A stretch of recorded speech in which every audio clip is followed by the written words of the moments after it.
हमारे ध्यान स्थापना के लिए तैयार हो।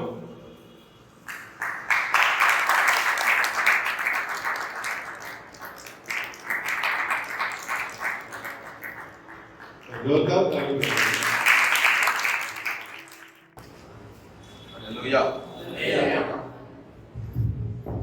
हालेलुया நல்லவர் ईश्वर भला है।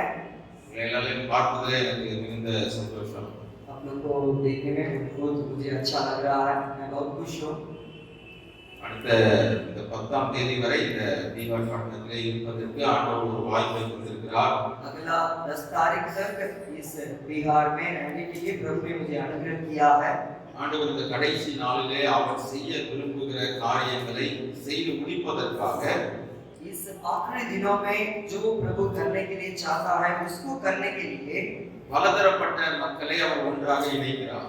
बहुत प्रकार के लोगों को वो एक साथ इकट्ठा करता है। நான் பீகாருக்கு இங்கே வந்து இப்படி ஒரு ஊழியத்தை செய்வேன் என்று கனவு கூட கண்டதில்லை. मैं बिहार आकर के ऐसे एक सेवकाई को करेंगे करके एक सपना भी मैं देखा नहीं है। ஒரு 10 வருடத்திற்கு முன்னதாக அல்லது ஒரு 15 வருடத்திற்கு முன்னதாக பிரபாகர் கூட கனவு கண்டிருக்க மாட்டார். 10 साल पहले या 12 साल पहले प्रभाकर भाई भी ऐसे सपना नहीं देखा हो। ஆனால் 10-15 வருடத்திற்கு முன்னதாகவே பிரபாகரை இங்கே கொண்டு வந்தார். लेकिन फिर भी 10-12 साल पहले ही प्रभाकर को प्रभु ने बुला करके आया।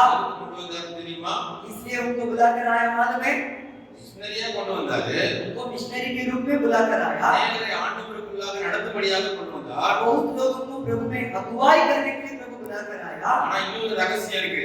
लेकिन इसमें और एक भेद है, அது அவருக்கே தெரியாது. वो उनको खुद नहीं मालूम है। இன்னைக்கு அந்த ரகசியத்தை நான் சொல்ல போறேன். उस भेद को आज मैं आप लोगों को बताने जा रहा हूँ। ஆண்டவருக்கு தெரியும்.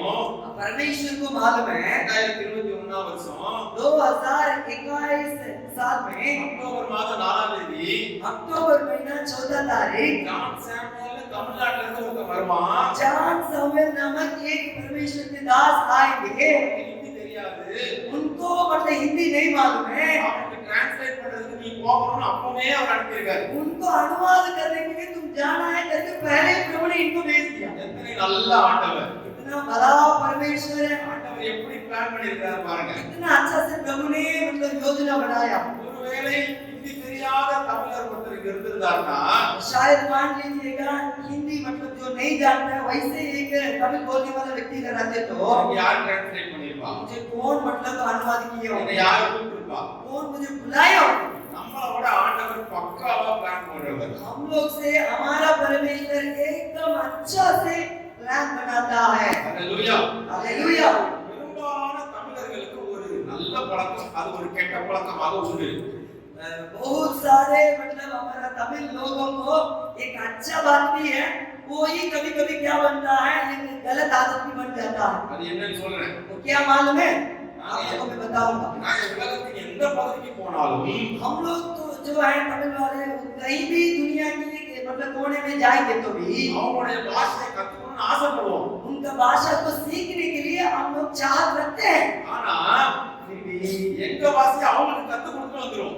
उन लोग को हमारा भाषा को सिखा करके आएंगे, उनका भाषा को कभी नहीं सीखेंगे। நான் 2010 வருஷம் 4 மாசம் பாம்பேல இருந்தேன். मैं 2010 साल में मतलब लगभग मुंबई में मैं रहता था। அப்ப வேற ஒரு ஐடி கம்பெனில வர்க் பண்ணிட்டு இருந்தேன். मैं उस समय एक आईटी कंपनी में दूसरे एक आईटी कंपनी में मैं काम कर रहा என்னோட था। 2-3 அந்த மராத்தி பசங்க இருந்தாங்க. मेरे साथ मराठी भाई वो भी मिलकर के काम करते थे। யூஎஸ்ஏ போறதுக்குள்ள எப்படியாவது இங்க ஹிந்தி கத்துட்டு போயிடணும் அப்படின்னு. मैं तो सोच रहा था मतलब कैसे ना कैसे मैं हिंदी को सीख करके ही आना है। ஆனா நடந்தது என்ன தெரியுமா? लेकिन क्या हुआ मालूम है, அவங்க தமிழ் கத்துக்கிட்டாங்க. उन लोग तमिल सीख लिए, நான் ஒரு வார்த்தை ஹிந்தி கத்துக்கல. एक भी शब्द हिंदी को नहीं सीखा। எனக்கு தெரிஞ்சது 3 வார்த்தை தான். मुझे हिंदी में 3 शब्द मालूम है। ஏன்னா நான் வெஸ்ட் மலாட் அப்படிங்கிற ஒரு பகுதியில இருந்தேன். मैं वेस्ट मलाड नामक एक जगह पर मैं रहता था। அங்கிருந்து நான் தங்கி இருந்த இடத்துக்கு போறதுக்கு ஒரு 3 கிலோமீட்டர் ஆட்டோல போகணும். उस जगह से मैं जिस जगह पर ठहरता था उस जगह जाने के लिए 3 किलोमीटर ऑटो में टेम्पो में जाता था। ஆட்டோல ஏறி உட்காருவேன். मैं तो ऑटो में बैठ जाता था। सीधा बोलेंगे सीधा लेफ्ट में जा, बाएं जाओ राइट में जा. और राइट में जाओ। இது 3 தவிர வேற எதுவுமே நான் கத்துக்கல. बस ये 3 शब्द के अलावा मुझे दूसरा कुछ भी मालूम नहीं था। அப்படிப்பட்ட என்னை தான் ஆண்டவர் இங்கே கொண்டு வந்திருக்கிறார். वैसे आदमी मुझको ही प्रभु ने इधर बुला करके आया। வருகிற நாட்களிலே और आने वाले दिनों में ஹிந்தி கற்றுக்கொள்ள முயற்சி செய்கிறேன். मैं हिंदी सीखने के लिए कोशिश करूंगा। ஹalleluya. हालेलुया। வாழ்க்கையில முதல் முறையா ஒரு முழு ஹிந்தி செய்தியை இன்னைக்கு கேட்டேன். मैं मेरे जीवन में पहला बार एक पूरा हिंदी का मतलब सुन संदेश को वचन को मैं आज भैया के द्वारा मैं सुना हूँ। எனக்கு புரியணும்னு அவசியம் இல்ல.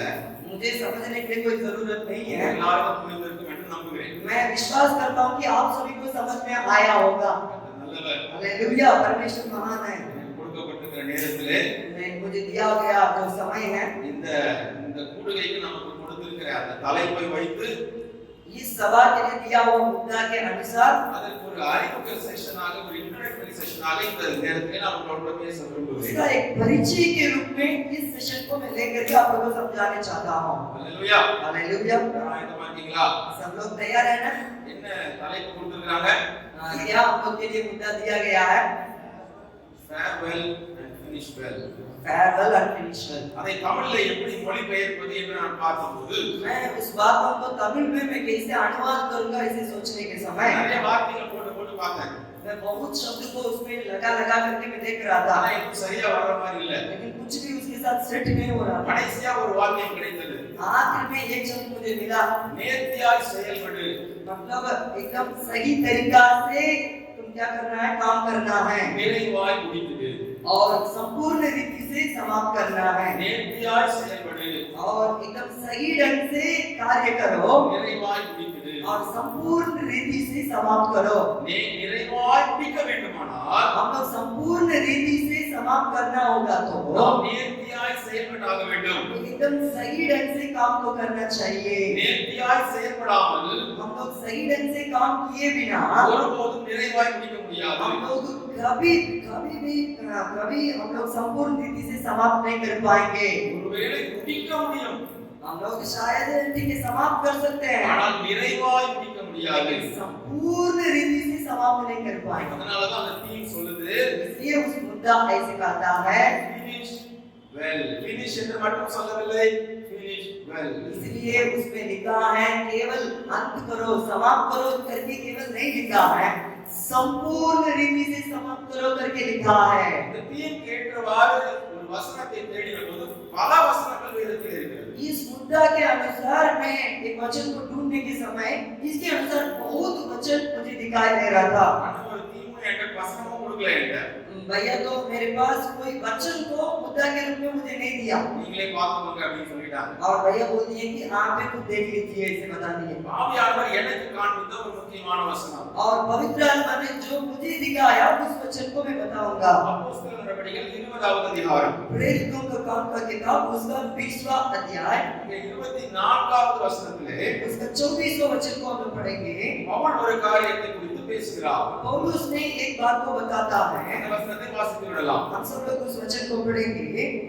परंतु मैं अपने प्राण को कुछ नहीं समझता कि उसे प्रिय जानो, वरन यह कि मैं अपनी दौड़ को और उस सेवा को पूरी करूं जो मैंने परमेश्वर के अनुग्रह से सुसमाचार पर गवाही देने के लिए प्रभु यीशु से पाई है। பவுல் சொல்கிறார், पौलुस कहता है என் ஓட்டத்தை சந்தோஷத்தோட முடிக்கவும் मेरा दौड़ को पूरी खुशी के साथ मैं पूरा करने के लिए தேவனுடைய கிருபையின் சுவிசேஷத்தை பிரசங்கம் பண்ணுவதற்கு प्रभु का परमेश्वर का अनुग्रह के सुसमाचार पर गवाही देने के लिए நான் கர்த்தராகிய இயேசுவினிடத்தில் பெற்ற ஊழியத்தை நிறைவேற்ற விரும்புகிறேன். मैं प्रभु यीशु मसीह के द्वारा पाया गया इस सेवा को मैं संपूर्ण रीति से पूरा करने के लिए मैं चाहता हूँ। பவுல் சொல்கிறார், हमारा पौलुस ने कहता है, தீமோத்தேயுவுக்கு எழுதும்போது சொல்கிறார், நல்ல போராட்டத்தை போராடினேன், ஓட்டத்தை முடித்தேன் என்று சொல்கிறார். और तीमोथेयु को लिखने के समय अच्छा कुश्ती को मैं लड़ चुका हूँ और उसको मैं समाप्त करने जा रहा हूँ, ऐसे कहता है। ஆனால் அப்போஸ்தலர் 20:24 சொல்கிறார், நான் என் ஓட்டத்தை சந்தோஷமாக முடிக்க விரும்புகிறேன் என்று சொல்கிறார். परंतु प्रेरितों का काम 20वां अध्याय 24वां वचन में ऐसे लिखा है, प्रभु के द्वारा जो सेवा को पाया है उसको मैं पूरी करने के लिए मैं चाहता हूं करके लिखता है। எப்படி முடிக்க வேண்டுமா?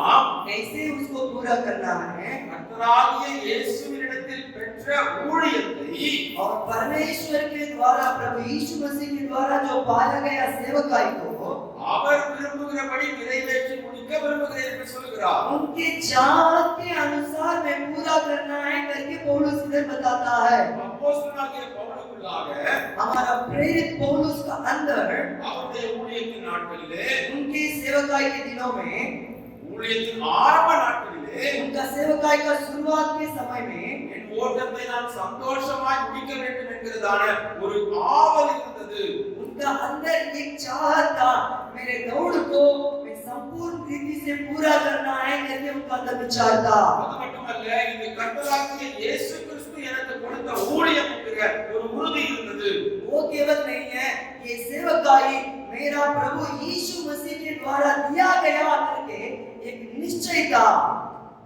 நமக்கு நல்லா தெரியும் இது பவுல் சொல்லுகிற வசனம் என்று சொல்லி। हम लोग सब लोग जानते हैं ये पौलुस का वचन है। ஆனால் பவுல் எந்த சூழ்நிலையிலே சொல்லுகிறார்? लेकिन पौलुस इस बातों को किस वातावरण परिस्थिति में बताता है யாரிடத்திலே சொல்லுகிறார்? और किसको ये बातों को बताता है எதற்காக சொல்லுகிறார்? और किस लिए इस बातों को बताता है। அந்த காரியத்தை சற்று ஆராய்ந்து பார்க்கும்போது उन बातों को हम लोग जांच करके देखने के समय அந்த வார்த்தைகள் உண்மையிலேயே நம்மை ஆச்சரியப்பட வைக்கும்। उन बातें हम लोग को सचमुच में चकित करा देगा। அவனை போன்ற ஒரு உண்மையான ஊழியர் இந்த உலகத்தில் இல்லை என்பதை நம்மால் புரிந்து கொள்ள முடியும்। पौलुस जैसे एक सच्चा और विश्वास योग्य सेवक इस दुनिया में नहीं है करके हम लोग भी समझ सकते हैं। அந்த பின்னணியை நான் உங்களுக்கு கொஞ்சம் விளக்கி காண்பிக்கிறேன்। उसकी भूमिका को हम लोगों को मैं बताने के लिए मैं चाहता हूँ। அப்போஸ்தலனாகிய பவுல் பல பட்டணங்களுக்கு மிஷனரியாக கடந்து சென்றார்। प्रेरित पौलुस ने बहुत जगह पर मिशनरी के रूप में वो गया था सेवा करने के लिए। அப்படியாக அவர் எபேசு என்கிற பட்டணத்துக்கு வருகிறார்। उसी तरह वो इफिसुस नामक एक शहर पर जाने लगे। புதிய ஏற்பாட்டிலே எபேசு பட்டணம் ஒரு முக்கியமான பட்டணம்। नया नियम में इफिसुस कलीसिया, इफिसुस जो शहर है वो बहुत प्रसिद्ध जगह था। ஏனென்றால் எபேசு பட்டணத்தில் தான் பவுல் 3 ஆண்டுகள் தங்கி இருந்தார்। क्योंकि इफिसुस शहर में ही पौलुस लगभग 3 साल सेवा करता था। பவுல் அதிகமாக தங்கி இருந்த பகுதி எபேசு பட்டணம் தான்। पौल ज्यादा दिन जिस शहर में रहता होगा तो वो ये इफिसुस शहर था। மற்ற பகுதிகளில் எல்லாம் கொஞ்ச நாட்கள் மட்டுமே தங்கி இருந்தார்। दूसरे शहरों में कुछ ही दिन रहा करते थे। இன்னும் சொல்லப்போனால் தெசலோனிக்கே பட்டணத்திலே 3 வாரத்துக்கு ஒரு சபையை ஸ்தாபித்து விட்டார்। और थिस्सलुनीके शहर में 3 हफ्ता में एक कलीसिया को खड़ा कर दिए। கொரிந்து பட்டணத்திலே 18 மாதங்கள் தங்கி இருந்தார்। और कुरिन्थियों शहर में 18 महीना रह करके सेवा किए थे। ஆனால் இந்த எபேசு பட்டணத்திலே 3 ஆண்டுகள் தங்கி நிறைவான ஒரு ஊழியத்தை செய்தார்। परंतु इस इफिसुस कलीसिया में, इफिसुस शहर में 3 साल रह करके अपना सेवकाई को संपूर्ण रीति से पूरा किए। அந்த எபேசு பட்டணத்தின் ஊழியத்தை நீங்கள் நன்றாக அறிந்து கொள்ள வேண்டுமானால் इस इफिसुस शहर का सेवकाई के बारे में आप लोग अच्छे ढंग से समझना होगा तो அப்போஸ்தலர் நடவடிக்கைகள் 19ஆம் அதிகாரத்தை மெதுவாக உட்கார்ந்து தியானித்து பாருங்கள்। हम लोग प्रेरितों को किताब में 19वां अध्याय से लेकर एकदम आराम से हम लोग पढ़ करके बैठ पाते हैं। எபேசு பட்டணத்திலே ஊழியம் எப்படி நடந்தது என்பது அங்கே விளக்கமாக கொடுக்கப்பட்டிருக்கிறது। इफिसुस शहर में कैसे सेवकाई हुआ है करके उस जगह पर लिखा है। பவுல் அங்கே எபேசு பட்டணத்துக்கு வருகிறார்। वहां पौलुस इफिसुस शहर में जा रहा था। யூதருடைய ஜெபாலயத்துக்கு போகிறார்। वहां यहूदियों का जो प्रार्थनालय है उसमें वो जा रहा था। வடக்கு போன யூதர்கள் எதிர்த்து நிற்கிறார்கள்।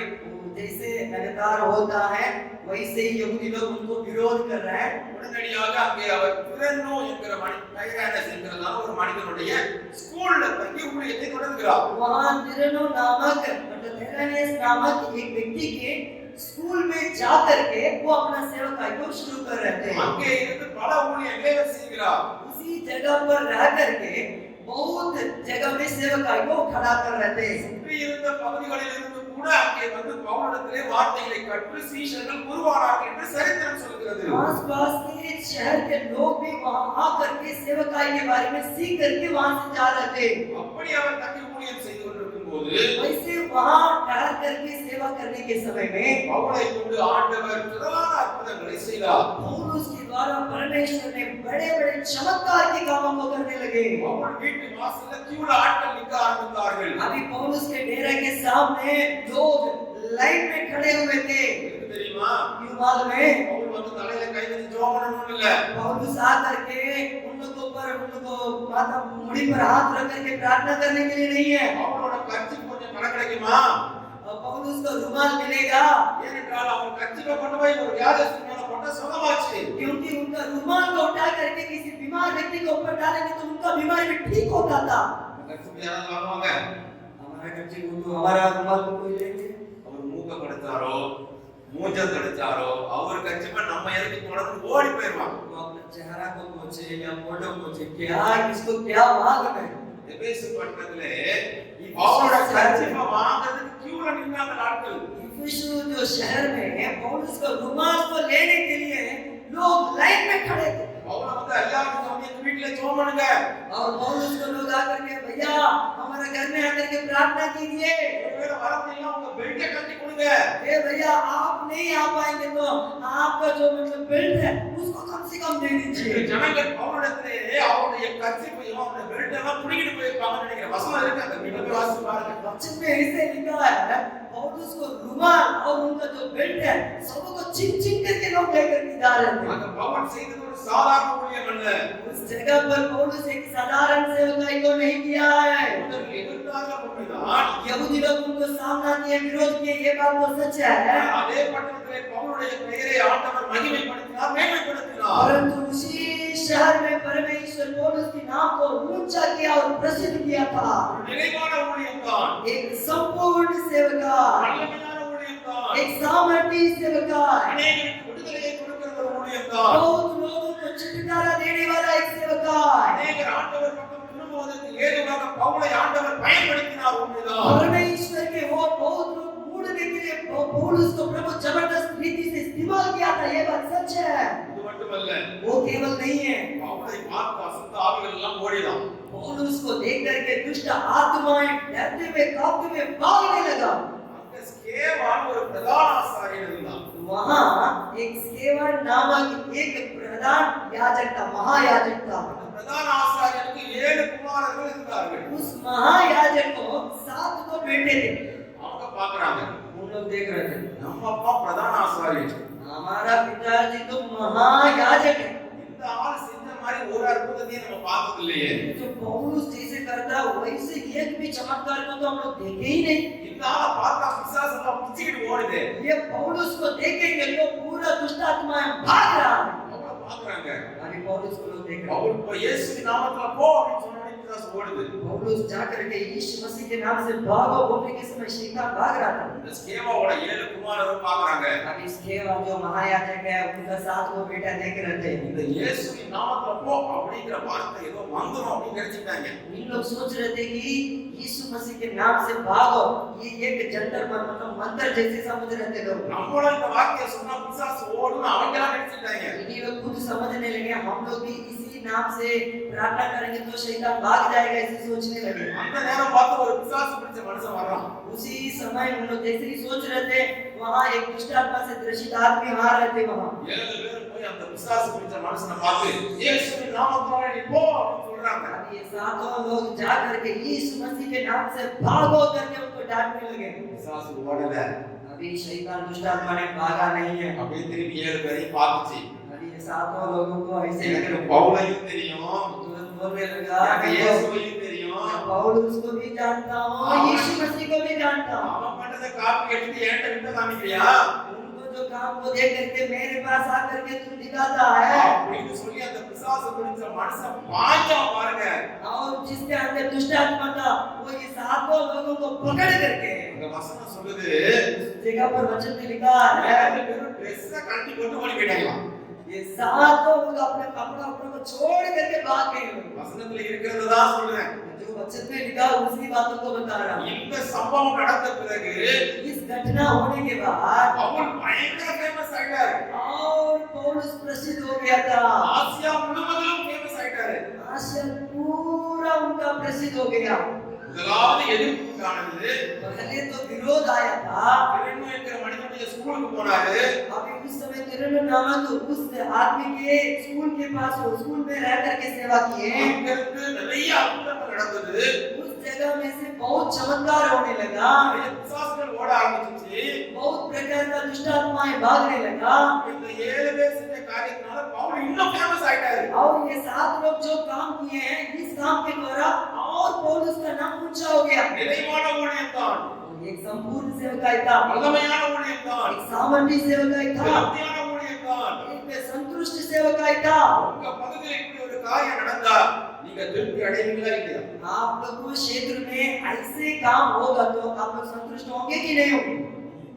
கண்டிப்பா திருப்தியா இருப்போம். जरूर हम लोग संतुष्ट होंगे। ஒருவேளை என் ஊழியத்தில் இப்படி நடந்துச்சுன்னா நான் தமிழ்நாட்டுல இருந்து பீகாருக்கு வரவே மாட்டேன். शायद मेरे सेवका में ऐसे बात होगा तो मैं तमिल दक्षिण भारत को छोड़ करके बिहार आएंगे ही नहीं। நான் எதுக்கு இங்க வர போறேன்? मैं नहीं कराना। நான் அப்படியே பயங்கர ஃபேமஸ் ஆச்சு. अरे बाप रे, मैं उसी जगह पर मैं इतना बड़ा आदमी हूँ, बहुत प्रसिद्ध हूँ। என் பேரை கேட்டாலே பிசாசு ஓடுமே. मेरे नाम को सुनते ही शैतान तो भागता है ना। என் பேச்சுக்கு பட்டாலே வியாதி சுகமாகுமே. मेरा रुमाल को छूते हुए लोगों को बीमारी ठीक होता है ना। அப்படி இருக்கும்போது நான் ஏன் இங்க வந்து கஷ்டப்படணும்? इतना चमत्कार होने के समय मैं इतना दूर आकर के क्यों परिश्रम करना है? இப்படித்தான் பவுல் அந்த ஊழியத்தை தொடர்ந்து கொண்டிருக்கிறார். वैसे ही पौलुस अपना सेवकाई को लगातार कर रहा था। பவுல் அப்படி என்னைய மாதிரி இருந்திருக்க மாட்டாரு. लेकिन पौलुस तो मेरे जैसे नहीं रहता होगा। அவர் உண்மையான ஊழியன். वो तो विश्वास योग्य सेवक है। இந்த சம்பவத்துக்கு அப்புறம் பயங்கர ஃபேமஸ் ஆயிட்டாரு.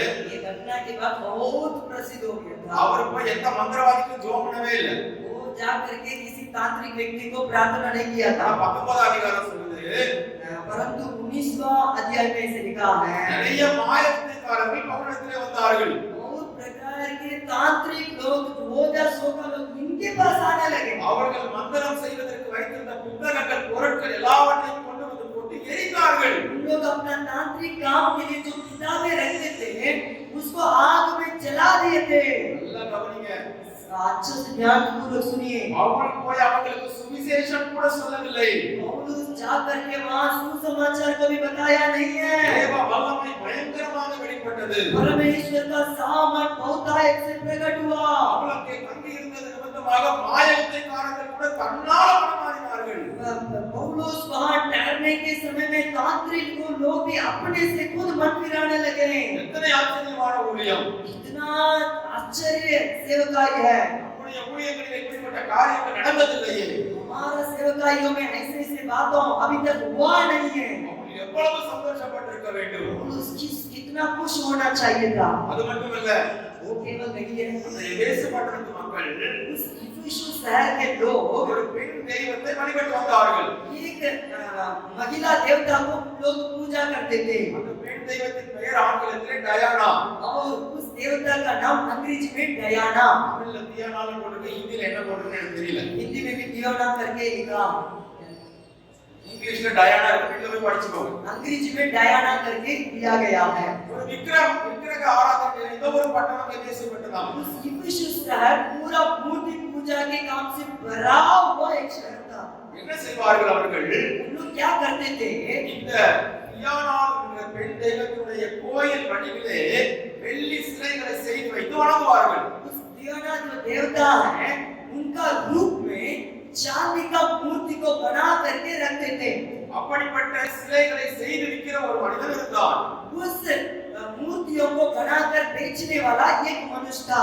அவனுடைய பெயர் ஆங்கிலத்திலே டெமெட்ரியஸ் என்று போட்டிருக்கிறது. उसका नाम अंग्रेजी में डेमेट्रियस करके लिखा गया है। தமிழிலே தெமெத்ரியு என்று கொடுக்கப்பட்டிருக்கிறது. उसका नाम डेमेट्रियो करके लिखा गया है। நீங்க வாசித்து பாத்துக்கோங்க. आप लोग बाइबल में पढ़ करके देख लीजिए। அந்த மனுஷன் ஒரு மிகப்பெரிய பிசினஸ்மேன்.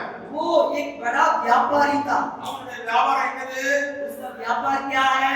இந்த தியானனுடைய கோயிலின் சிலையை வெள்ளியிலே செய்வான். इस दियोना जो देवता है उनका मूर्ति को चांदी में बनाना। அந்த பட்டணம் முழுக்க ஹோல்சேல் சப்ளை அவர்தான். वो उस पूरा शहर में होलसेल में लेन देन करता था। எல்லா கடைக்கும் இவர்தான் சப்ளை. पूरा दुकान वाले को यही सप्लाई करता था। பயங்கர ஆர்டர் குமியுது. पूरा इनको ऑर्डर मिल रहा है। ஆனா பவுல் அந்த பட்டணத்துக்கு வந்த நாள்ல இருந்து लेकिन जब से पौलुस ने उस शहर में आ गया था, அநேகர் மனம் திரும்பினபடியினாலே बहुत लोग मन फिराने की वजह से இப்போ இந்த வெள்ளி சிலையின் விற்பனை கொஞ்சம் கொஞ்சமாக குறைகிறது. जो चांदी का जो मूर्ति का जो व्यापार है ये धीरे धीरे घटते जा रहा था। டெமெட்ரியஸ்க்கு என்ன நடக்குது என்று புரியவில்லை. ये दुनिया को समझ में नहीं आ रहा था क्या हो रहा है। போன மாசம் இந்த ஊருக்கு 2000 பீஸ் அனுப்புவோம், இந்த மாசம் 500 பீஸ் தான் ஆர்டர் வந்திருக்கு. बाप रे, पिछले महीना लगभग 2000 पीस चल रहा था, इस महीना में बहुत कम जा रहा है। அவர் அவங்க ஆட்கள் அனுப்பி விசாரணை பண்ணுகிறார். अभी अपना लोगों को भेज करके सोच रहा है कि क्या कुछ आज से पूछ कर क्या हो क्या है। அவங்க சேல்ஸ் ஏஜென்ட் 2 நாள் போய் ஆராய்ச்சி பண்ணிட்டு வர்றாங்க. उसका जितना सेल्स का एजेंट थे पूरा लोग सर्वे करके आ रहे थे। அங்க பவுல் ஒருத்தன் வந்திருக்கான். लोग आकर के बोल रहे थे वहाँ पौलुस नाम एक व्यक्ति आया है। அவன் வந்ததிலிருந்து இந்த ஜனங்கள் எல்லாம் விக்கிரக ஆராதனையை விட்டுட்டு இயேசுவை யாரையோ கும்பிடுறாங்க. वो जब से आया है ये पूरे लोग मूर्ति पूजा को छोड़ करके यीशु नाम के एक व्यक्ति को लोग मान रहे हैं। அவனுக்கு புரியவே இல்லை. उनको तो समझ में नहीं आया। ஆனா யோசிச்சு பார்க்கறான். ये तुरंत सोच करके देख रहा है மனுஷனை இப்படியே விட்டோம்னா ऐसे ही ये आदमी को छोड़ देंगे तो நமக்கு பெரிய பிரச்சனை உண்டாயிடும். हम लोग को बड़ा समस्या हो जाएगा। நமக்கு வருமானம் இல்லாம போயிடும். हमारा जो व्यापार है हमारा कमाई खत्म हो जाएगा। என்ன செய்யலாம் என்று யோசிக்கிறான். अभी क्या करना है करके सोच रहा हूँ। கொஞ்சம் யோசித்து பாருங்கள். अभी थोड़ा सा आप लोग सोच करके देखिए। ஒரு தனி மனிதனாகிய பவுல் अभी अकेला व्यक्ति पौलुस எபேசு பட்டணத்தில் இருக்கிறார். इफिसुस शहर में रहा करता था। அவன் போய் பார்க்காமலே வியாதி சுகமாகிறது. बिना देखे हुए ही बीमारियां ठीक हो रहा है। அவன் எல்லா இடத்துக்கும் போகாமலே ஃபேமஸ் ஆயிட்டான். वो किसी जगह पर गया नहीं है फिर भी उसका नाम वो सब लोग जान गए। மாயவித்தைக்காரர்கள் அவர்களாக வந்து மனம் திரும்புகிறார்கள். तांत्रिक लोग खुद अपने से आकर के मन फिरा रहे हैं। முழு பட்டணமும் விக்கிரக ஆராதனையை விட்டு மனம் திரும்புகிறார்கள். पूरा शहर के लोग मूर्ति पूजा को छोड़ करके मन फिरा रहे हैं। எத்தனை நிறைவான ஊழியம், इतना बड़ा सेवकाई है, எத்தனை திருப்தி தரக்கூடிய ஊழியம், कितना संतुष्टि देने वाला सेवकाई है, எத்தனை ஆச்சரியமான ஊழியம். कितना आश्चर्य सेवकाई है। அப்படியே ஊழியம் சென்று கொண்டிருக்கிறது. इसी तरफ सेवकाई जा रहा था। இப்பொழுது திமோத்தேயுக்கு ஆர்டர் மொத்தமா குறைஞ்சு போச்சு. अभी दिमित्री को जो ऑर्डर आना चाहिए वो पूरा कम हो गया। செஞ்சு வச்ச வெள்ளி சிலையெல்லாம் அப்படியே குடோன்ல இருக்கு. जितना चांदी का मूर्ति बनाया है पूरा गोदाम में ऐसे ही पड़ा हुआ। உடனே அவன் ஆட்களை கூட சேர்த்துக்கிறான். अभी अब तुरंत वो अपने लोगों को अपने साथ बुला लिया। எல்லாரும் பவுலை தேடி வீட்டுக்கு போறாங்க. अभी पौलुस को खोज करके सभी लोग जा रहे थे। 100 அடியார் கூட போயிருப்பாங்கன்னு நினைக்கிறேன். अभी लगभग 100 लोग एक मोटा तगड़ा लोगों के போனா साथ பவுல் இல்ல. वहां जा करके देख रहा वहां तो காயும் அரிஸ்தர்க்கும் மட்டும் தான் இருக்கிறாங்க. वहां केवल गायु और अरिस्तर केवल वहां रहते थे। அவங்க ரெண்டு பேரையும் அடிச்சு இழுத்துட்டு அந்த ஊரோட கம்யூனிட்டி ஹாலுக்கு கூட்டி போறாங்க. ये दोनों लोगों को एकदम पीट करके वहां का समुदाय भवन में लोग लेकर के जा रहे थे। பெரிய கலகத்தை உண்டு பண்ணினார்கள். वहां एक बड़ा कलह हो रहा था। என்ன கலகம்? क्या वहां समस्या हो रहा है? ஊர்ல பண்றாங்க பாத்தீங்களா? हम लोग जो गांव में करते हैं वैसे ही எல்லாம் மனம் மாத்துறாங்க, மதம் மாத்துறாங்க, இந்துக்கெல்லாம் போயிட்டாங்க, நம்ம கலாச்சாரம் போயிருச்சு, வெள்ளக்கார தெய்வம் வந்துருச்சு, கலகம் பண்றாங்க. वाले को उधर कर दिया है और विदेशी का परमेश्वर इधर आगे आकर के जैसे कहते हैं वैसे वहां भी समस्या खड़ा हो गया। அதே மாதிரி ஒரு கலகத்தை எபேசு பட்டணத்திலே திமோத்தேயுவும் அவனுடைய ஆட்களும் சேர்ந்து உண்டு பண்ணினார்கள். जैसे एक समस्या को दिमित्री और उनके जो सहकर्मी लोग मिल करके बना लिया। ஊருடைய அதிபதிக்கு செய்தி போகிறது. अभी उस गांव का जो नेता है अगुवा है उनके पास समाचार जा रहा है। அவன் வந்து விசாரிக்கிறான். अभी उनका उस गांव का मुखिया जी आकर के पूछताछ कर रहा था। அவனுக்கு இந்த திமோத்தேயு சொல்ற குற்றச்சாட்டு புரியவில்லை. उनको जो दिमित्री जो दोष बात को बता रहा है ये बातों को वो नहीं समझ पा रहा था। அவன் ரொம்ப நல்ல மனுஷன். वो तो बहुत अच्छा आदमी था। அவன் பார்க்கறான், ஏதாவது ஒரு பிரச்சனைனா அது ஒரு கடவுள் தானே, அதுவே பார்த்துக்கணும், நீங்க ஏன் சண்டை போடுறீங்க? वो बोल रहा था देवना देवता को कोई समस्या हो तो वो खुद तो देवता है, वो अपना समस्या को सलट लेगा, आप तो क्यों जी परेशान हो रहे அது हैं? உண்மையான தெய்வம்னா அதுவா பார்த்துக்கணும், அது பிரச்சனையே, நீங்க ஏன்டா அடிக்கிறீங்க? वो सच्चा देवता होगा तो वो खुद देख लेगी, आप लोग क्यों जी मारामारी कर रहे हैं? இது ஒரு பிரச்சனைனா நீங்க நியாய சட்டத்துல போய் விசாரிப்பீங்க, இதெல்லாம் சத்தம் போடக்கூடாது, எல்லாம் வீட்டுக்கு போங்க அனுப்பிவிட்டான். ये आप लोग को बड़ा समस्या होगा तो न्यायालय में जाइएगा, इधर क्यों आ रहे हैं? सब लोग अपना घर जाइए, इसे भेज दिए। இப்பொழுது பவுலுக்கு ஆவியானவர் உணர்த்துகிறார். अभी पौलुस को पवित्र आत्मा ने प्रेरणा दिया। வேறு பகுதிகளுக்கு நீ கடந்து செல்ல வேண்டும் என்று பவுலுக்கு ஒரு உணர்வு உண்டாகிறது. पौलुस तुम दूसरा जगह में जाना है करके पौलुस को प्रभु ने प्रेरणा देना। இதற்கு மேல் அங்கே இருந்தால் பவுலுக்கு ஒரு உயிருக்கு பாதிப்பு உண்டாகும் என்கிறதுனாலே அவருடைய இந்த சகோதரர்கள் வேறு பகுதிக்கு பவுலை அனுப்பி வைக்கிறார்கள். इसके बाद इधर पौलुस रहेंगे तो उनको जीवन को खतरा हो सकता है, इसलिए उनको सहकर्मी लोग भी उनको दूसरा शहर में भेज रहे थे। அந்த எபேசு பட்டணத்து சபை மூப்பர்களிடத்திலே பவுலால் விரிவாக பேச முடியவில்லை. और इफिसु कलीसिया के प्राचीन लोगों के पास पौलुस अच्छे ढंग से बात नहीं कर पा रहा था। திடீரென்று சபையை விட்டு போக வேண்டிய ஒரு நிலைமை. अचानक उनको कलीसिया को छोड़ करके उधर से निकलना पड़ा। திடீரென்று அந்த மூப்பர்களை அப்படியே விட்டு அவர்களுக்கு தேவையான ஆலோசனைகளை கொடுக்க முடியவில்லை. ஏனென்றால் இப்போ ஒரு பாதிப்பு உண்டாயிருக்கிறது. उस जगह को छोड़ करके उनको तुरंत निकलना पड़ा। वहां का प्राचीन लोगों को जो सलाह देना चाहिए उसको वो नहीं दे पा रहा था। பார்த்துக் கொள்ளலாம் என்று சொல்லி பவுல் வேகமாக அவசரமாக மக்கெதோனியா பட்டணத்துக்கு போகிறார்.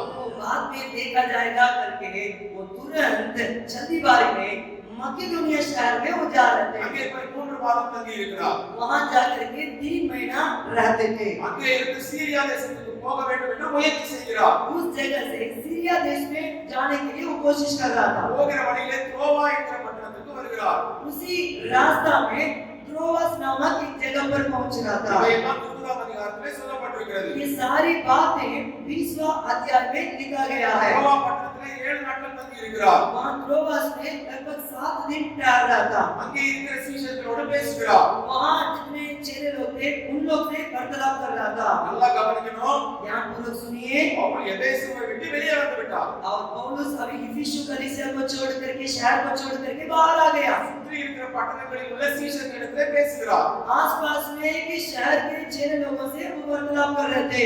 ஆசோன் பட்டணத்திலிருந்து மித்திலேனே என்கிற பட்டணத்துக்கு போகிறார். और आसो शहर से मितलेने नामक एक शहर में वो पहुंच रहा था। அங்கே சிலரை சந்தித்து பேசுகிறார். वहां कुछ लोग से मिल करके उन लोग से भी बातें कर रहे थे। அப்படியே சுற்றி கொண்டு மிலேத்து என்கிற பகுதிக்கு வருகிறார். वैसे ही घूमते हुए मिलेतुस नामक एक जगह पर पहुंच रहे थे। இந்த மிலேத்து எங்கே இருக்கிறது என்றால் मिलेतुस कहां है? எபேசு பட்டணத்துக்கு கொஞ்சம் அருகாமையிலே இருக்கிறது. इफिसु शहर के नजदीक में, थोड़ा सा नजदीक में है। உங்க பைபிள்ல பின்னாடி மேப் இருக்கான்னு எனக்கு தெரியல. आपका बाइबल में पीछे नक्शा है, आपको होगा। அப்போஸ்தலனாகிய பவுல் பிரயாணம் பண்ணின தேசங்கள் அப்படின்னு ஒரு வரைபடம் கொடுக்கப்பட்டிருக்கும். वहां पौलुस जहां-जहां गया था करके उनका जो मतलब रोड के बारे में वहां लिखा है। அதுல எபேசு பட்டணத்துக்கு கீழே ஒரு சின்ன புள்ளி வைக்கப்பட்டிருக்கும். वहां इफिसु शहर के नीचे एक बिंदी लगा हुआ है। அதுதான் மிலேத்து பட்டணம். वही मिलेतुस गांव है। அந்த மிலேத்து பட்டணத்திலே அவர் தங்கி இருக்கும்போது मिलेतुस शहर में रहने के समय में அவர் யோசிக்கிறார். वो सोच रहा था, எபேசு பட்டணத்திலே நான் 3 வருடம் இருந்து சபைகளை ஸ்தாபித்திருக்கிறேன். मैं तो इफिसु शहर में 3 साल रह करके कलीसियाओं को मैंने खड़ा किया। அங்கே ஒரு போராட்டம் உருவானதனாலே நான் அவசரமாக கிளம்பி வந்து விட்டேன். वहां एक संघर्ष होने के कारण मुझको तुरंत अचानक निकलना पड़ा। நான் இப்போது எபேசு பட்டணத்திற்குள் போக முடியாது. मैं अभी उस इफिसु शहर में प्रवेश नहीं कर पाऊंगा। ஆகவே அங்கிருக்கிற மூப்பர்களை வரும்படி சொல்லி அனுப்புகிறார். इसलिए वहां का प्राचीन लोगों को बुलवा करके भेज रहा था। அங்கே இருக்கிற மூப்பர்கள் எபேசு பட்டணத்திலே அவர் உருவாக்கின சபையின் மூப்பர்கள் பவுலை மிலேத்துவிலே வந்து சந்திக்கிறார்கள். वहां जो इफिसु शहर में जो प्राचीन लोग थे उन लोग मिलेतुस शहर में आकर के पौलुस से भेंट कर रहे थे। அப்பொழுது சொல்லுகிற வார்த்தையை தான் நாம் முதலாவது வாசிக்க கேட்டோம். उस समय जो बातें पौलुस ने उन लोग को बताया है उसी बातों को हम लोग इस वचन में पढ़ते அந்த हैं। வசனத்தின் பின்னணி ஓரளவுக்கு உங்களுக்கு புரிந்திருக்கும் என்று நம்புகிறேன். अभी उस वचन का भूमिका आप लोगों को समझ में आया होगा करके मैं विश्वास कर रहा हूँ। இப்பொழுது யோசித்து பாருங்கள். अभी आप लोग थोड़ा समझ करके देखिएगा। நிறைவான ஊழிய நிகழ்ச்சிகள் நடந்தது. संपूर्ण सेवकाई इफिसु शहर में हुआ था। மிகப்பெரிய வல்லமையான காரியங்கள் பவுல் மூலமாக நடைபெற்றது.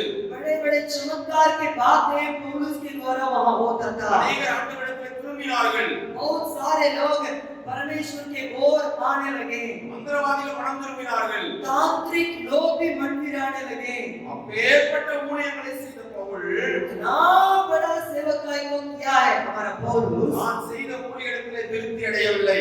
अपना सेवकाई से वो कभी संतुष्ट नहीं हुआ। நான் நிறைவான காரியத்தை சாதித்து விட்டேன் என்று சொல்லி சோர்ந்து போய் நிறைவடைந்து விடவில்லை. वो बड़ा काम को मैंने कर दिया करके वो तृप्त नहीं हुआ था। ஆண்டவருக்காக பெரிய காரியங்களை செய்து முடித்து விட்டேன் என்று சொல்லவில்லை. मैं परमेश्वर के लिए बड़ा काम कर दिया करके वो चुपचाप नहीं रहा। அவர் சொல்லுகிற வார்த்தையை நன்றாய் கவனியுங்கள். पौलुस क्या बात करता है उस बात पर हम लोग ध्यान देंगे। ஓட்டத்தை சந்தோஷத்தோட முடிக்க விரும்புகிறேன். मैं अपना दौड़ को बहुत खुशी से मैं पूरी करने के लिए मैं चाहता हूँ। கர்த்தராகிய இயேசுவிடத்தில் பெற்ற ஊழியத்தை நிறைவேற்றவே விரும்புகிறேன். हमारे प्रभु यीशु मसीह के द्वारा जो सेवकाई को मैं पाया है उसको पूरा करने के लिए मैं चाहता हूँ। பவுல் என்ன சொல்கிறார்? पौलुस क्या कहता है? மூலம் அநேகம் அற்புதம் நடந்தது. मेरे द्वारा बहुत सारे चमत्कार हुआ था, அதனால் நான் திருப்தி அடைகிறதில்லை. इससे मैं संतुष्ट नहीं हूँ। என் மூலம் அநேகர் ரட்சிக்கப்பட்டார்கள்.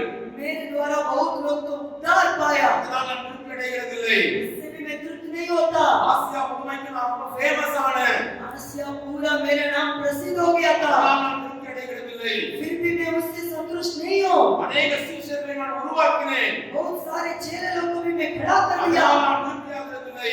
परंतु मैं उससे भी तृप्त नहीं होता அநேக हूँ। சபைகளின் மூலமாக இங்கே உருவானது. बहुत सारे कलीसिया मेरे द्वारा खड़ा हो गया था, அதனால் நான் திருப்தி அடைகிறதில்லை. फिर भी मैं तृप्त नहीं होता हूँ। இன்னும் இயேசு கொடுத்த ஊழியத்தை உண்மையாய் நிறைவேற்றி முடிக்க விரும்புகிறேன் என்று சொல்லுகிறார். और भी मेरे प्रभु के द्वारा दिया गया सेवकाई को मैं पूरा करने के लिए मैं चाहत रखता हूँ। இப்பொழுது பவுல் எப்படிப்பட்ட தேவ ஊழியன் என்பது உங்களுக்கு விளங்கி இருக்கும். अभी आप लोगों को समझ में आया होगा पौलुस कैसा सेवक है। புதிய ஏற்பாட்டிலே இருக்கிற புத்தகங்களிலே हमारा नया नियम जो लिखा है उस किताबों में 40% பவுல் எழுதியவை. 40% किताबें पौलुस के द्वारा लिखा गया किताब है। இயேசுவோடு கூட 12 சீஷர்கள் இருந்தார்கள். यीशु मसीह के साथ 12 चेले लोग थे। அவர்களுடைய வார்த்தைகள் கூட அவ்வளவு எழுதப்படவில்லை. उन लोगों को वचन भी इतना सारा नहीं लिखा गया है। ஆனால் இயேசுவையே பார்க்காத ஒரு பவுலுடைய வார்த்தைகள் ஏன் இத்தனை அதிகமாய் கொடுக்கப்பட்டிருக்கிறது? परंतु यीशु मसीह को देखा ही नहीं, उनका द्वारा वचन कितना दिया गया है बाइबल में। பவுல் உண்மையான ஒரு தேவ ஊழியன். पौलुस एक विश्वास योग्य परमेश्वर का दास थे। இயேசு எப்படி விரும்பினாரோ அப்படி ஊழியத்தை செய்து முடித்தவன். जैसे यीशु मसीह चाहता था वैसे ही अपना सेवकाई को पूरा किया। அவருடைய ஊழியம் எப்படி இருந்தது எபேசு பட்டணத்திலே? उनका सेवकाई यीशु शहर में कैसा रहता था? பல காரியங்களை நாம் பார்த்தோம். बहुत सारे बातों को हम लोग नहीं सुन रहे थे। அந்த மூப்பர்களிடத்திலே பவுல் பேசுகிறதை நீங்கள் 20ஆம் அதிகாரம் முழுவதும் வாசிக்க முடியும். उन प्राचीनों से पौलुस में क्या बात करता है उन बातों को 20वां अध्याय में हम पूरा पढ़ सकते हैं। 10ஆம் வசனத்திலிருந்து மெதுவாக தியானித்து பாருங்கள். आप लोग उस 10वां वचन से लेकर आराम से पढ़ करके देखिएगा। அங்கே 18ஆம் வசனத்திலே பவுல் சொல்கிறார். 19ஆம் வசனத்திலே பவுல் சொல்கிறார், वहां 19वां वचन में पौलुस कहता है, நான் எப்படி எபேசுவிலே ஊழியம் செய்தேன் என்று பவுல் சொல்கிறார். मैं कैसे यीशु शहर में सेवा किया है करके वहां पौलुस लिखता है। முதலாவது சொல்கிறார், வெகு மனத்தாழ்மையோடும். वहां पहला बात पौलुस ने ऐसे कहता है, बड़ी दीनता से। செய்தாராம்? ऐसे वो सेवा किया, தாழ்மையோடு அல்ல, वो केवल दीनता के साथ नहीं है, வெகு மனத்தாழ்மையோடும். बड़ी दीनता के साथ करके लिखा है। பவுல் என்ன சாதாரண மனுஷனா? पौलुस क्या एक साधारण व्यक्ति है क्या? முழு எபேசு பட்டணத்திலும் ஃபேமஸான ஒரு மனிதன். पूरा यीशु शहर में प्रसिद्ध है उनका नाम। யாருமே பார்க்காத அற்புதங்களை செய்தவன். कोई किसी ने ऐसे चमत्कार को नहीं देखा है, वैसे चमत्कार किया। சொல்லுகிற வார்த்தை என்ன? उस पौलुस का बात क्या है?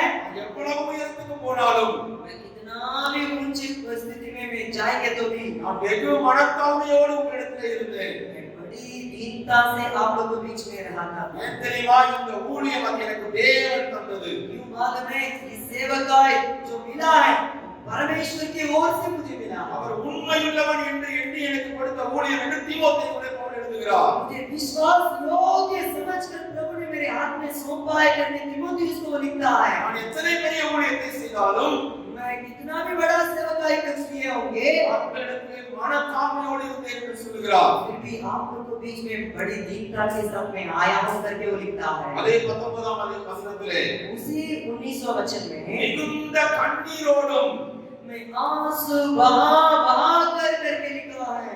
இந்த பவுல் அழணும். पौलुस को रोना है। பவுல் அழ வேண்டிய சூழ்நிலை எபேசு பட்டணத்துல இருந்துச்சா? पौलुस आंसू बहाने का कोई परिस्थिति यीशु शहर में था क्या? ஈஸியா அற்புதம் நடந்துச்சு. अरे आराम से अद्भुत चमत्कार हो रहा था। ஆயத்தைக்காரர்கள் தன்னால வந்து ரட்சிக்கப்பட்டார்களே. तांत्रिक लोग ओझा लोग अपने से कूदा करके मन फिराने लगे। ஏன் பவுலுக்கு அழ வேண்டும்? क्यों पौलुस को वहां आंसू बहाना है? அவருக்கு 100 பேர் ரட்சிக்கப்பட்டு சபை समाचार पा करके कलीसिया में आ गए, वो खुशी नहीं है। திமோத்தேயு மாதிரி இன்னும் ஒரு 10 பேர் வெளியே இருக்கிறானே அவனை பார்த்து பவுல் அழுகிறார். तीमुथियुस जैसे और बहुत लोग मतलब 10 लोग बाहर है, उनका बारे में पौलुस आंसू बहाता है। எத்தனை பெரிய ஆச்சரியமான காரியத்தை நடத்தினாலும் कितना भी बड़ा चमत्कार उनका जीवन में हुआ होगा, அதிலே திருப்தி அடைந்து உட்கார்ந்து விடாத மனிதன் இந்த பவுல். उस बातों में वो तृप्त होकर के नहीं बैठता था। அதை முடித்துட்டு சொல்லுகிறார். उसके बाद पौलुस ने कहता है 20ஆம் வசனத்திலே 20वें वचन में, பிரயோஜனமானவைகளில் ஒன்றையும் நான் உங்களுக்கு மறைக்கவில்லை. जो जो बातें तुम्हारे लाभ की थी, उन बातों में किसी भी बातों को मैं तुम्हारे लिए नहीं छिपा है। உங்களுக்கு தேவையான எல்லாவற்றையும் கருத்தாய் போதித்தேன் என்று சொல்லுகிறார். आप लोगों के लिए जिस जिस बातें जरूरी है, वो सारे बातों को मैंने तुम्हें सिखा दिया करते हैं। 26ஆம் வசனத்திலே சொல்லுகிறார். 26वें वचन में ऐसे कहता है, தேவனுடைய ஆலோசனையில் ஒன்றையும் நான் உங்களுக்கு மறைத்து வைக்கவில்லை. परमेश्वर का जितना योजना और सलाह था, उसमें से एक भी बातों को आप लोग के लिए मैं छिपाया नहीं है। ஆண்டவரிடத்திலே நான் எதை கற்றுக்கொண்டேனோ मैं परमेश्वर से जितने बातों को सीखा, அதை கருத்தாய் நேர்த்தியாய் உண்மையாய் உங்களுக்கு போதித்திருக்கிறேன் என்று பவுல் சொல்லுகிறார். मैं सही समझ के साथ, विश्वास योग्यता के साथ सारे बातों को आप लोगों को मैंने सिखा दिया करके पौलुस बताता है। பவுலுடைய முடிவு ஏதோ அற்புதம் செஞ்சோம் மாயத்தை காரணம் மாத்திரம்ன்றது மட்டும் கிடையாது. ऐसे ही पौलुस का सेवक है, हाँ चमत्कार कर दिए, तांत्रिक लोग मन फिरा गए, हाँ उसी तरफ रहेंगे, वैसे होने वाला सेवक नहीं था। அநேகருக்கு போதித்திருக்கிறார். बहुत लोगों को उसने शिक्षा दिया, அநேகரை வசனத்துக்குள் நடத்தி இருக்கிறார். बहुत लोगों को वचन में अगुवाई किया। அதையெல்லாம் பவுல் அங்கே எபேசு பட்டணத்து மூப்பரிடத்திலே நினைவுபடுத்துகிறார். वो सारे बातों को प्राचीन लोगों को, इफिसी शहर के प्राचीन लोगों को याद दिलाता है। இவ்வளவு ஊழியத்தை செய்த பிறகும் इतना महान सेवकाई को करने के बावजूद भी மனிதனால திருப்தி அடையாம இருக்க முடியுமா? उस वैसे मनुष्य कोई तृप्त हुए बिना रहेंगे क्या? கொஞ்சம் யோசித்து பாருங்கள். संतुष्टि बिना रहेंगे क्या? थोड़ा सा सोच करके देखिएगा। அதுதான் அங்கே பவுல் சொல்லுகிறார். वहाँ पौलुस उसी बातों को बताता है, இவ்வளவுலாம் செஞ்சுட்டேன். इतना बातों को तो किया, இப்ப நான் எருசலேமுக்கு போக போறேன். अभी मैं यरूशलेम शहर में जा रहा हूँ, ஆவியானவர் என்னை அங்கே நடத்துகிறார். पवित्र आत्मा ने मुझे वहाँ जाने के लिए अगुवाई कर रहा है। நான் என்ன பண்ண போறேன்னு எனக்கு தெரியல.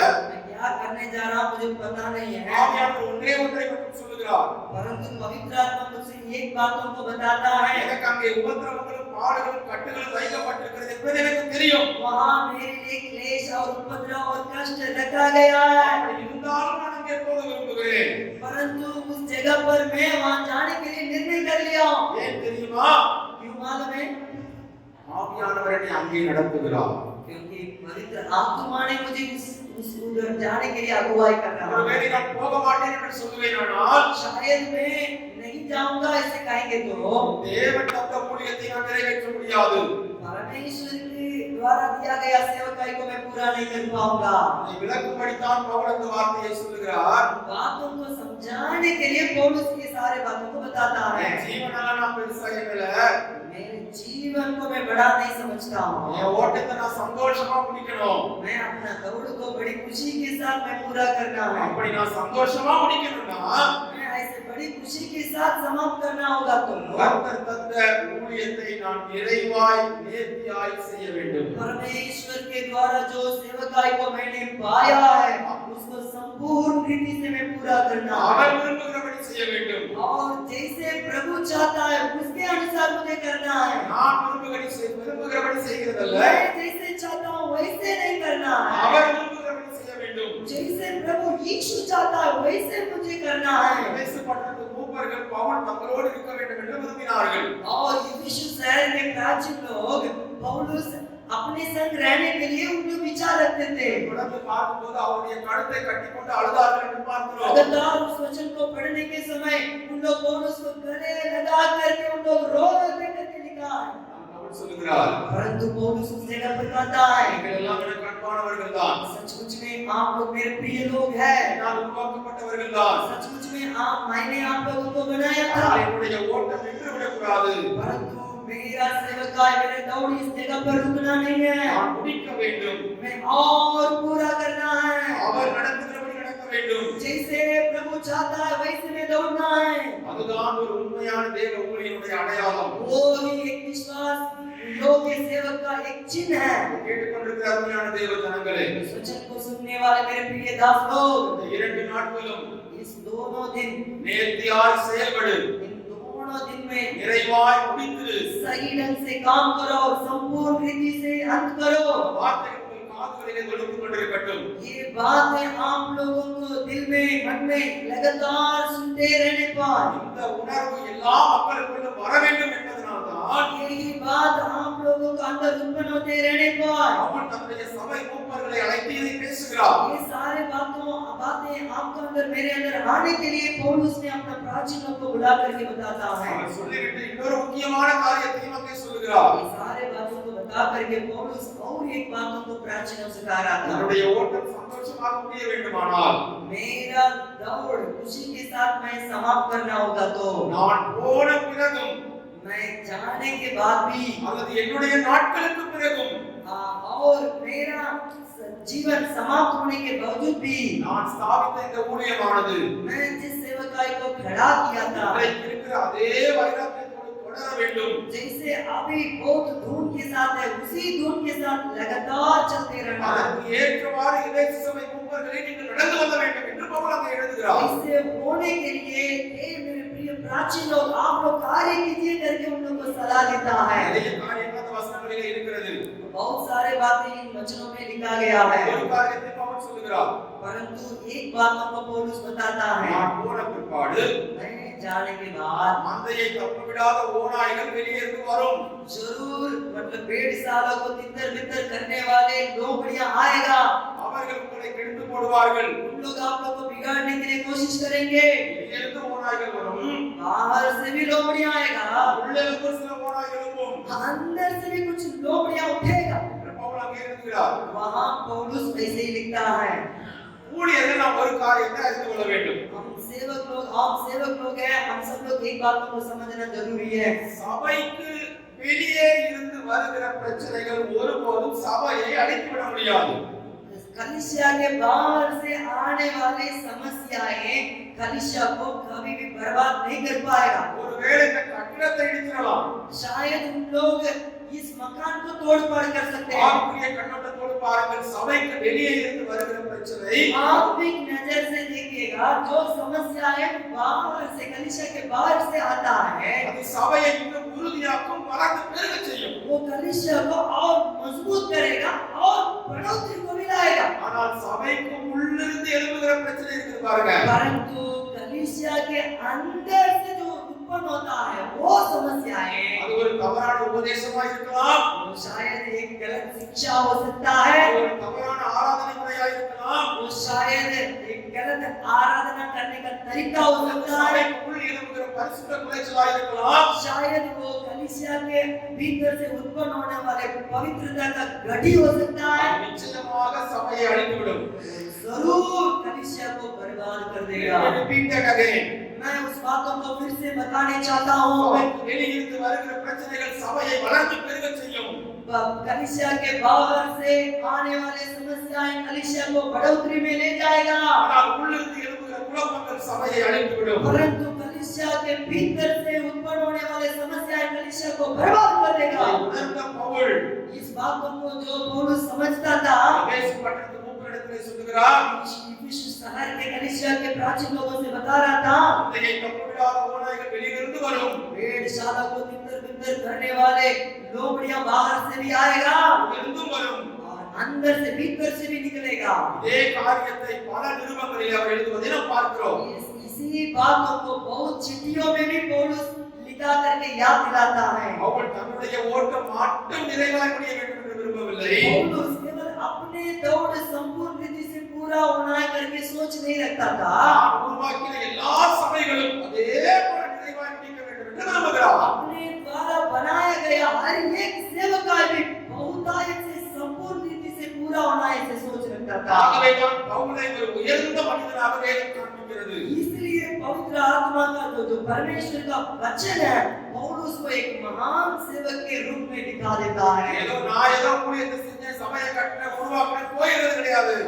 मैं तो कलीसिया कलीसिया को बनाया, सेवकाई को किया, करके आगे चला गया, ऐसे जाने वाला सेवकाई नहीं है। நான் போன பிறகு இந்த சபை அதே வழியிலே நடக்க வேண்டும் என்கிற உறுதியுள்ள மனிதன் இந்த பவுல். मेरे चलने के बाद भी इस कलीसिया दृढ़ता में बहुतायत से भरपूर होना है करके पौलुस सोच रखता था। இந்த வார்த்தைகளை அவர் எபேசு சபையின் மூப்பருக்கு சொல்லுகிறார். ये सारे बातों को यीशु कलीसिया के प्राचीन लोगों से पौलुस बता रहा था। கொலேசே பட்டணத்திலே ஒரு சபை இருந்தது. और कोलिशु शहर में एक कलीसिया था। அங்கே ஒரு சில வசனங்களை நான் காண்பிக்கிறேன். उस जगह के बारे में कुछ वचनों को मैं आप लोगों को मैं दिखाने चाहता அந்த हूं। கொலோசைய நிருபத்தை அவர் சிறைச்சாலையிலிருந்து எழுதுகிறார். कुलिशी जो चिट्ठी है, उस चिट्ठी को बंदीगृह में रह करके लिख रहे थे। அங்கே இரண்டாவது அதிகாரம் 5ஆம் வசனம் முதல் வாசிக்கும்போது वहां दूसरा अध्याय 5वां वचन से लेकर हम लोग पढ़ेंगे। यद्यपि मैं शरीर के भाव से तुमसे दूर हूं, तो भी आत्मिक भाव से तुम्हारे निकट हूं और तुम्हारे व्यवस्थित जीवन को और तुम्हारे विश्वास की जो मसीह में दृढ़ता देखकर प्रसन्न होता हूं। உங்கள் விசுவாசத்தின் உறுதியை பார்த்து நான் சந்தோஷப்படுகிறேன் என்று சொல்கிறார். आपका विश्वास को दृढ़ता को देख करके मैं प्रसन्न होता हूं करके लिखता है। கொலோசை சபை மக்களே, நீங்கள் விசுவாசத்திலே உறுதியாக இருக்கிறீர்கள். कुलिशु कलीसिया के विश्वासी लोग, आप लोग अपना विश्वास में दृढ़ है, அதை பார்த்து நான் சந்தோஷப்படுகிறேன். उसको देख करके मैं बहुत खुश हूं। ஆனால் परंतु அடுத்த வசனத்தில் சொல்றாரு, अगला वचन में लिखा है, ஆம், पर अगर जैसे तुमने मसीह यीशु को प्रभु करके ग्रहण कर लिया है, वैसे ही उसी में चलते रहो। அவருக்குள் வேர் கொள்ளுங்கள், और उनमें जड़ पकड़ना அவர் மேல் கட்டப்படுங்கள், और उनके द्वारा बनाया जाना, அவருக்குள் நடந்து கொள்ளுங்கள். उनमें चलते रहना। அடுத்த வசனத்தில் சொல்றாரு, उसके बाद में आने वाले वचन நீங்க में कहा, விசுவாசத்துல உறுதியா இருக்கிறீங்க. आप लोग तो विश्वास में बहुत दृढ़ அது है, எனக்கு சந்தோஷம். मैं बहुत खुश हूँ। ஆனா அப்படியே நின்றாதீங்க. लेकिन ऐसे ही आप लोग रुकना नहीं है, இன்னும் அவருக்குள் வேர் கொள்ளுங்கள், और प्रभु में जड़ पकड़ना இன்னும் அவருக்குள் கட்டப்படுங்கள், और उनमें बढ़ते जाना இன்னும் அவருக்குள்ளாக நடந்து கொள்ளுங்கள். और उनमें आप लोग चलते भी रहना है। இதோட நிறுத்தல.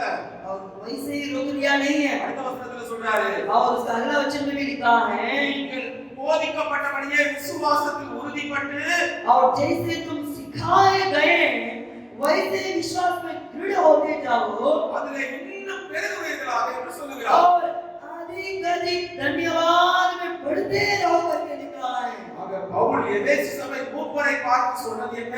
ऐसे होगा तो इफिसु कलीसिया के प्राचीन लोगों को देख करके पौलुस ने क्या कहा, நம்முடைய ஓட்டம் எங்கேயும் நின்றக்கூடாது, हमारा दौड़ किसी भी एक जगह पर रुकना नहीं है, தொடர்ந்து ஓடிக்கொண்டே இருக்க வேண்டும். वो लगातार दौड़ते रहना है। இங்கே கொலோசே சபையை பார்த்து சொல்கிறார், इफिसु कलीसिया को देख करके कहता है, உங்கள் விசுவாசம் உறுதியானது, आप लोग का विश्वास तो बहुत दृढ़ அதை है, பார்த்து சந்தோஷப்படுகிறேன். उसको देख करके मैं बहुत आनंदित हूँ। ஆனால் அப்படியே இருக்கிறாதீங்க, लेकिन वैसे ही रुकना नहीं है, இன்னும் வேர் கொள்ளுங்கள், और आप लोग जड़ पकड़ना இன்னும் கட்டப்படுங்கள், और उसी में बढ़ते जाना இன்னும் அவருக்கு நடந்து கொள்ளுங்கள், और उनमें चलते रहना அதிலே இன்னும் பெருகுங்கள் என்று சொல்லுகிறார். और अधिक अधिक यीशु मसीह में बढ़ते जाइए करके लिखा है। இன்னொரு தனி மனிதனை பார்த்து பவுல் சொல்கிறார், और एक व्यक्ति के बारे में प्रभु पौलुस ने कहा है, தீமோத்தேயு 6வது அதிகாரம். पहला तीमुथियुस का 6वां अध्याय। அங்கே தீமோத்தேயுக்கு பல காரியங்களை அவர் சொல்லும்போது वहाँ तीमुथियुस को बहुत सारे बातों को पौलुस समझा रहा था। 10ஆம் வசனத்திலிருந்து தொடர்ச்சியாக நாம் வாசிக்கும்போது उसका 10वां वचन से लेकर लगातार हम लोग पढ़ने के பல समय காரியங்களை பவுல் சொல்கிறார். बहुत सारे बातों को पौलुस उनको समझाता है। தீமோத்தேயுவே, நீ நீதியில் பெருக வேண்டும், ए तीमुथियुस, तुम धार्मिकता में बढ़ना है, தேவ பக்தியில் பெருக வேண்டும், तुम परमेश्वर की ओर रखने वाला भक्ति में बढ़ना है, விசுவாசத்திலே பெருக வேண்டும், तुम विश्वास में और बढ़ना है, அன்பிலே பெருக வேண்டும், और परमेश्वर के प्रेम में बढ़ना है, பொறுமையிலே பெருக வேண்டும், और धीरज में भी तुम बढ़ना है, சாந்தத்திலே பெருக வேண்டும். और कोमलता में तुम बढ़ना है। அப்பொழுதுதான் நீ பரிபூரணம் அடைய முடியும் என்று சொல்லி तबे तुम भरपूर और बहुतायत हो सकता है करके எனக்கு கட்டளையிடுகிறேன் என்று சொல்லுகிறார். मैं तुम्हें आज्ञा देता हूं करके पौलुस इधर लिखता है। எபேசு சபை மூப்பரை பார்த்து அவர் வேண்டிக் கொண்டார், इफिसु कलीसिया कलीसिया के जो प्राचीन लोग हैं, उन लोग को देख करके उसने निवेदन को रखा, போன பிறகு அப்படியே விட்டுறாதீங்கப்பா, ये भाई लोग मैं जाने के बाद उसी तरह को आप लोग छोड़ना नहीं है, பாதுகாத்துக் கொள்ளுங்கள் उसको बचाइए। என்று அவர்களை பார்த்து ஒரு வேண்டுதலாக வைக்கிறார். हम लोग के पास एक निवेदन को रखता है, கொலோசிய சபை மக்களை பார்த்து அறிவுரையாக சொல்லுகிறார். और पुलिसी कलीसिया के लोगों को सलाह दे रहा है, கேளுங்கள், आप लोग जब पकड़िए ஊன்ற कட்டப்படுங்கள், और आप लोग दृढ़ता के साथ அவருக்கு நடந்து கொள்ளுங்கள், प्रभु में चलते रहिए, விசுவாசத்திலே வளர்ந்து பெருகுங்கள் என்று சொல்லி विश्वास அவரை में அறிவுரை अधिक கொடுக்கிறார். अधिक बढ़ते जाइए करके उन लोगों को सलाह दे रहा था। ஆனால் தீமோத்தேயுவை பார்த்து சொல்லுகிறார், परंतु अपना चेला तीमुथियुस को देख करके कह रहा था, நீதியில் பெருக வேண்டும், தேவபக்தியில் பெருக வேண்டும் என்று சொல்லி धार्मिकता में बढ़ना है, परमेश्वर की भक्ति में बढ़ना है करके என்று சொல்லி அவர் கட்டளையிடுகிறார். ऐसे कहा करके आज्ञा देता है। தேவ ஆவியானவர் நம்மை பார்த்து வேண்டுதலும் செய்ய முடியும், हमारा परमेश्वर की आत्मा हम सभी को देख करके निवेदन भी रख सकता है, அறிவுரையும் சொல்ல முடியும், सलाह भी दे सकता है, கட்டளையிடவும் முடியும். आदेश भी दे सकता है। உங்களுக்கும் எனக்கும் கொடுக்கப்பட்டிருக்கிறது வெறும் அறிவுரையும் வேண்டுகோளும் அல்ல, அது கட்டளையாகவும் கொடுக்கப்பட்டிருக்கிறது. आपके लिए मेरे लिए प्रभु केवल निवेदन और सलाह को नहीं रखता है, हम लोग को आदेश को भी देता है। இவைகளை எல்லாம் பவுல் ஏன் எழுதுகிறார்? ये सारी बातों को पौलुस क्यों लिखता है? என் ஜனங்கள், मेरा प्रजा, நான் உருவாக்கின சபைகள், मैं जिसको बनाया हूँ, நான் உருவாக்கின ஊழியர்கள், मैं जिसको बनाया हूँ, वैसे सेवक लोग, நான் உருவாக்கின சீஷர்கள், मैं जिस चेला लोगों को बनाया हूँ, அப்படியே நின்று விடக்கூடாது. उन लोग किसी तरफ रुकना नहीं है। அவர்கள் நன்றாய் ஆரம்பித்தார்கள், उन लोग अच्छा से शुरू किए நன்றாய் ஆரம்பித்திருக்கிறார்கள். और बहुत अच्छे ढंग से उन लोगों ने शुरू किए। தங்கள் இஷ்டப்படி ஓடி தங்கள் ஓட்டத்தை கெடுத்து விடக்கூடாது. अपना मनमानी से उन लोग दौड़ करके अपना दौड़ को बर्बाद करना नहीं है। என்கிறதான கரிசனை பவுலுக்குள் இருந்தபடியினால்தான் इससे एक विचार पौलुस के अंदर रहने के चलते கலாத்திய சபை மக்களை பார்த்து கேட்கிறார். गलातियों की कलीसिया के लोगों को देख करके पौलुस कहता है, 5வது அதிகாரம் उसका 5वां अध्याय 7வது वசனம், उसका 7वां वचन को हम पढ़ेंगे। நீங்கள் நன்றாய் ஓடினீர்களே, तुम तो भली भांति दौड़ रहे थे, சத்தியத்துக்கு கீழ்ப்படியாமல் போகத்தக்கதாக अब किसने तुम्हें रोक दिया? உங்களுக்கு தடை செய்கிறவன் யார் என்று கேட்கிறார். सत्य को ना माने।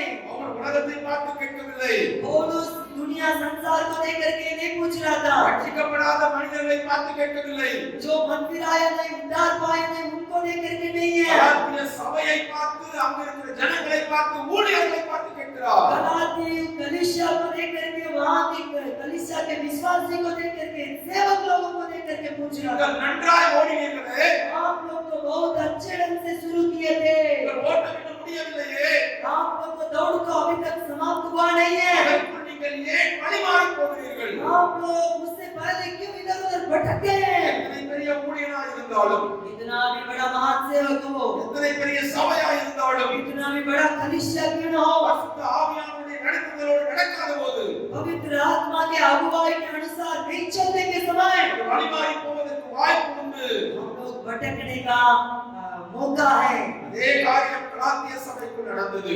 इसी बात को हम लोग गलातियों के कलीसिया में हम लोग देख रहे थे। அதற்கான காரணம் என்ன? उसका कारण क्या है? அதே கலாத்தியர் எழுதின நிருபம் उसी गलातियों की किताब 3வது அதிகாரம் उसका 3रा अध्याय 1வது வசனத்திலே பவுல் இப்படி ஆரம்பிக்கிறார். पहला वचन में पौलुस ऐसे लिखा है, புத்தி இல்லாத கலாத்தியரே, हे निर्बुद्धि गलातियों। தெளிவா சொல்லணும்னா முட்டாள் பிள்ளைகளே என்று சொல்லுகிறார். हम लोग सही ढंग से बताना होगा तो ये मूर्ख बच्चे लोग, இந்த வார்த்தை தான் இங்கே சொல்லப்பட்டிருக்கிறது. उस जगह पर वही बात वहां लिखा गया। ஒரு சபையை பார்த்து ஒரு தேவ மனிதன் இந்த வார்த்தையை சொல்ல வேண்டியது அவசியம் என்ன?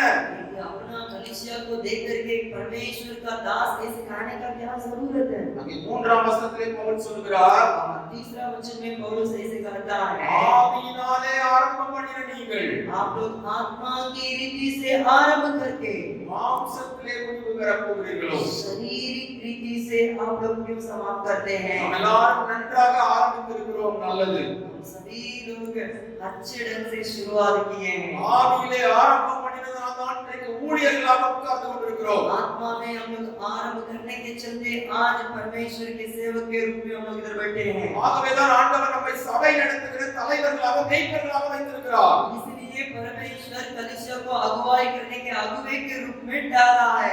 ஆரம்பம் பண்ணி ஆகிவிட்டது. हम लोग तो आरंभ कर दिए हैं, இதிலே நிறைவடைந்து விட முடியாது. लेकिन उसी में हम लोग संतुष्ट नहीं होना। நான் ஒரு மிஷனரி ஆயிட்டேன், मैं एक मिशनरी हो गया, நான் ஒரு தலைவர் ஆயிட்டேன், मैं एक अगुवा बन गया, நல்லது. अच्छा है। நான் வேதம் சொல்லுகிறது परंतु परमेश्वर का அது वचन வெறும் कहता है, ஆரம்பம் மட்டுமே. केवल एक எப்படி आरंभ है। முடிவு பெறப் போகிறீர்கள்? इससे आप लोग अंत करने जा रहे हैं। ஆவியிலே ஆரம்பம் பண்ணின நீங்கள் आत्मा से जो आरंभ किए हैं आप लोग, மாம்சத்திலே முடிக்கப் போகிறீர்களா?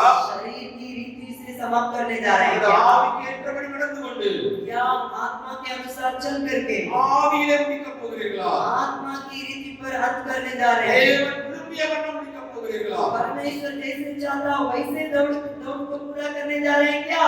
இதற்கான ஒரு பெரிய கேள்வியோடு கூட ஆவியானவர் உங்களோடு கூட பேசிக் கொண்டிருக்கிறார். इसे बड़ा प्रश्न के साथ आप लोग के साथ परमेश्वर की आत्मा बर्ताव कर रहा है। பிரசங்கி 7ஆம் அதிகாரம் 8ஆம் வசனம் சொல்லுகிறது, सभा उपदेश का किताब 7वां अध्याय का 8वां वचन बतलाती है, காரியத்தின் துவக்கத்தை பார்க்கலாம் அது முடிவு நல்லது.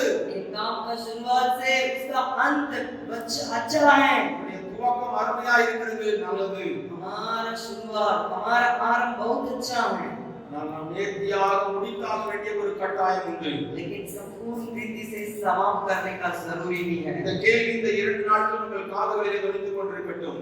इसी प्रश्न आप लोगों के कान में गूंजते रहने இந்த पर தீமை இன்னும் சற்று நான் மாற்றி சொல்ல விரும்புகிறேன். इस मुद्दा को और आप लोगों के लिए मैं अलग तरीका से बताने चाहता ये हूँ। பவுல் எபேசு சபை மூப்பரை பார்த்து பேசும்போது वहाँ यीशु कलीसिया के प्राचीन लोगों को देख करके पौलुस कहने के समय நீங்கள் ஜாக்கிரதையாய் நடந்து கொள்ளுங்கள் என்று சொல்லுகிறார். आप लोग बहुत बड़ी सावधानी से रहिए करके लिखता है। ஆக நேர்த்தியாய் நடப்பது ஒரு பகுதி, ऐसे मतलब सही ढंग से चलना एक प्रकार है, அதே நேரத்திலே நாம் ஜாக்கிரதையாக செயல்பட வேண்டியது ஒரு பகுதி. उसी समय हम लोग सावधानी से रहना भी जरूरी है। எதை குறித்து ஜாக்கிரதையாக இருக்க வேண்டும்?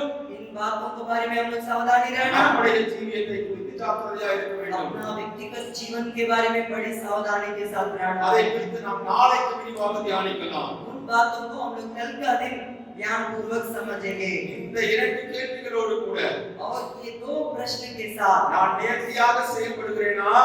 मैं सही ढंग से चलता हूँ, என்னுடைய ஓட்டம் நிறைவாய் இருக்கிறதா என்று யோசித்துக் கொள்ளுங்கள். मेरा दौड़ संपूर्ण रीति से है क्या करके आप लोग सोचिए।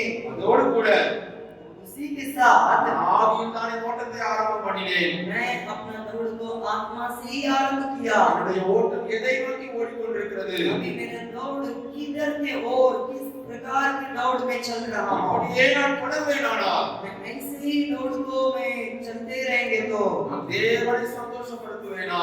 मैं परमेश्वर को प्रसन्न करेंगे, அல்லது மாம்சத்தில் ஓடி या शरीर में मैं शारीरिक रीति से दौड़ करके இந்த உலக பிரகாரமான மனிதனாக மாறிவிடுவேனா? संसार की व्यक्ति जैसे मैं बन जाएंगे क्या? கேள்வியோடு கூட நான் நிறைவு செய்ய விரும்புகிறேன். इस प्रश्न के साथ मैं